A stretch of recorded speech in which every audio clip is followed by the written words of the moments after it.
Sabia que todos os países da União Europeia precisam de cumprir 4 critérios de convergência para integrar a zona euro?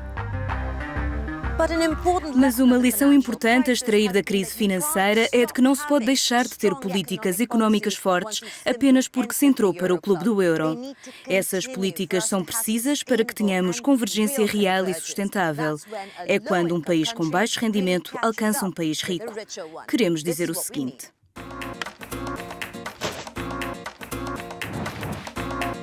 Como corredores num clube automóvel, os países que querem juntar-se ao clube do euro têm de responder aos critérios de convergência fixados no Tratado de Maastricht. Mas uma vez dentro, precisam de continuar a atualizar-se para estar à altura dos corredores mais poderosos, manter-se em prova e convergir. O país com baixos rendimentos precisa de se remodelar e de aumentar o PIB real para ter uma posição forte na corrida com os países mais ricos.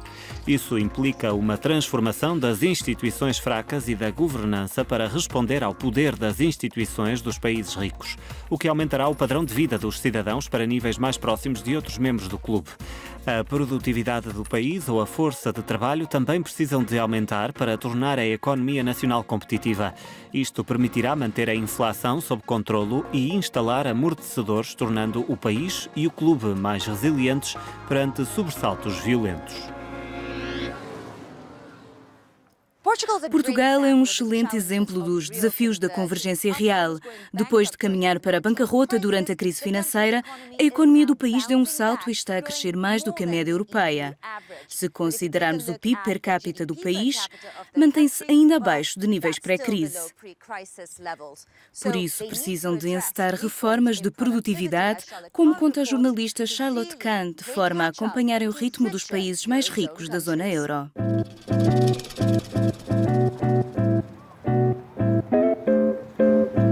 Os portugueses fazem parte das nações da União Europeia que trabalham mais horas.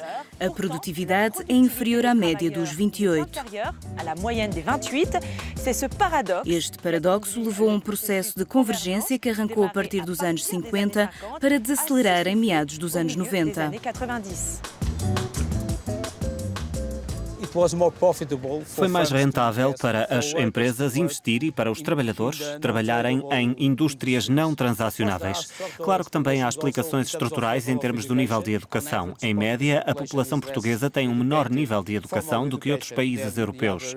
Precisamos de trabalhar melhor, de ter empresas maiores, para que a tecnologia e o conhecimento possam ser disseminados para o resto da economia.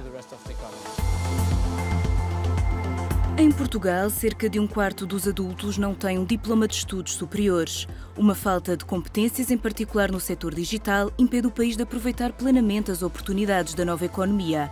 Uma situação agravada pela crise.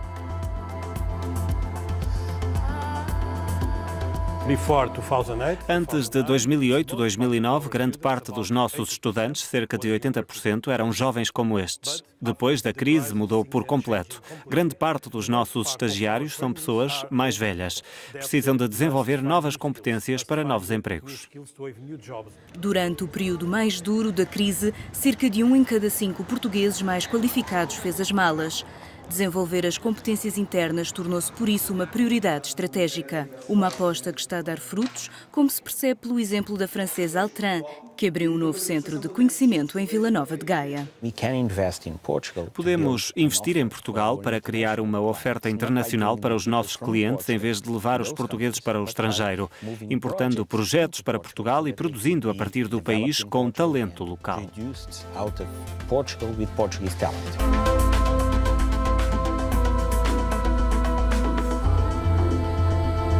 No ano passado, o governo português lançou a Iniciativa Nacional de Competências Digitais, InCode 2030, que visa dotar a população de competências digitais.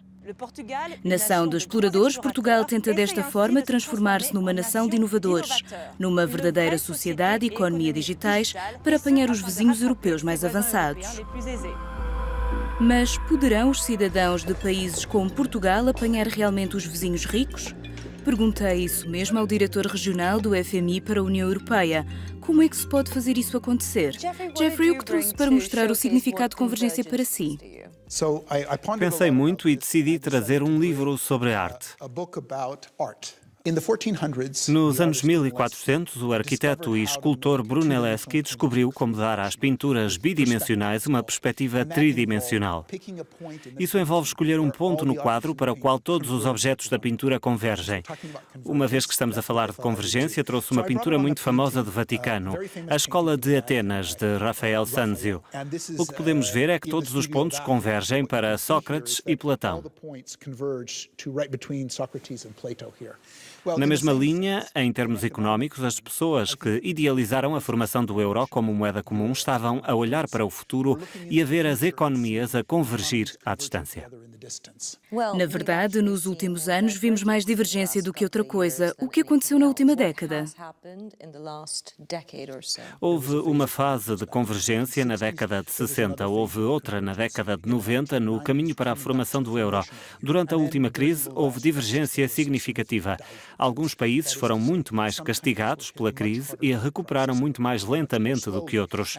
Os economistas gostam de falar de três principais fontes de crescimento. Trabalho implica mais trabalhadores. Na verdade, as populações na Europa estão a encolher, por isso não teremos mais trabalhadores.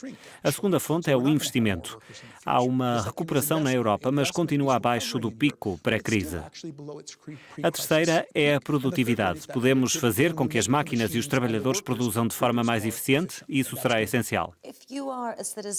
Como cidadão e assistindo à economia do seu país na última década, pode questionar-se se a União Económica e Monetária poderá ter causado divergência contra a convergência. Houve falhas? O que percebemos no despertar da crise foi que existiam áreas incompletas da União Monetária. Isso equivale a dizer que tínhamos uma divisa e uma política monetária comuns, mas não tínhamos uma união bancária. Agora temos. Não está completa, mas fizemos progressos. Existe trabalho em curso sobre uma união dos mercados de capitais e também se discute uma potencial capacidade fiscal comum no futuro. Disse que se resume a rendimento. Sim. Como geramos e igualizamos isso? Os tipos de reformas económicas que podem gerar um crescimento de produtividade mais elevado deveriam ser prioridade absoluta se queremos mais convergência de rendimentos. Essas reformas não serão necessariamente as mesmas em cada país. Em alguns países pode acontecer que os mercados de produtos sejam demasiado rígidos. Em outras áreas pode haver problemas no mercado laboral que precisam de ser resolvidos. Em alguns estados pode ser preciso gastar mais em investigação e desenvolvimento. Teria de haver uma resposta feita à medida, dependendo do país. Os líderes responsáveis olharão para a última década e dirão que há lições a aprender, não apenas para a Europa, mas para países individuais, sobre como fazer um melhor trabalho para evitar a próxima crise ou tornar a próxima crise menos profunda e melhorar a tendência de crescimento ao longo do tempo. Thanks very much for your time and thank you for watching. That's goodbye from the team here in Brussels.